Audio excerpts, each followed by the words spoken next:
ngira ngo araza akuyemo umugabo abona akaguru kababutse, ati yororororororororo, ati nyirangurube ndapfuye we.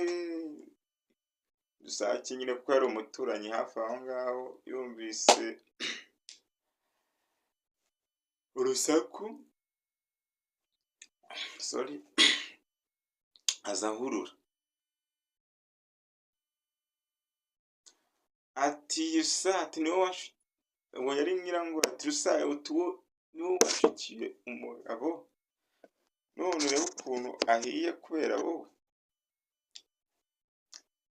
Rusake abibonye avugana ikiniga, ati bavandimwe, mbabajwe n'ibyabaye cyane cyane, ariko njye ndarengana.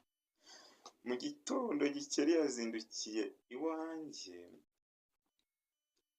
ambaza icyo nkora kugira ngo nse neza, kugira ngo mbiho.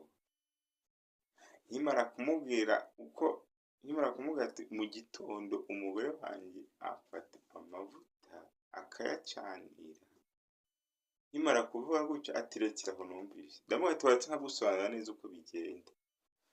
Ati reka numvise, rugikubita ati wirirwe. Nuko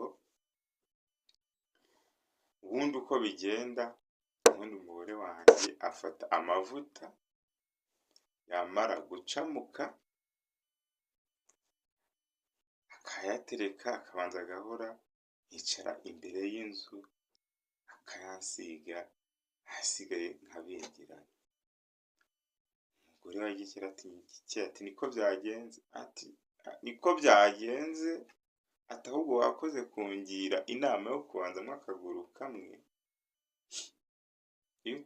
iyo ntakabanzamo inzogera iba iyirenze.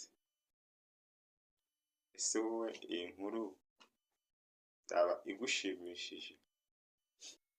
Niba yagushimishije kanda like, share, subscribe kugira ngo ikiganiro kiri buze kuza mu kanya cy'inkuru isekeje kize kugucika. Ciao ciao.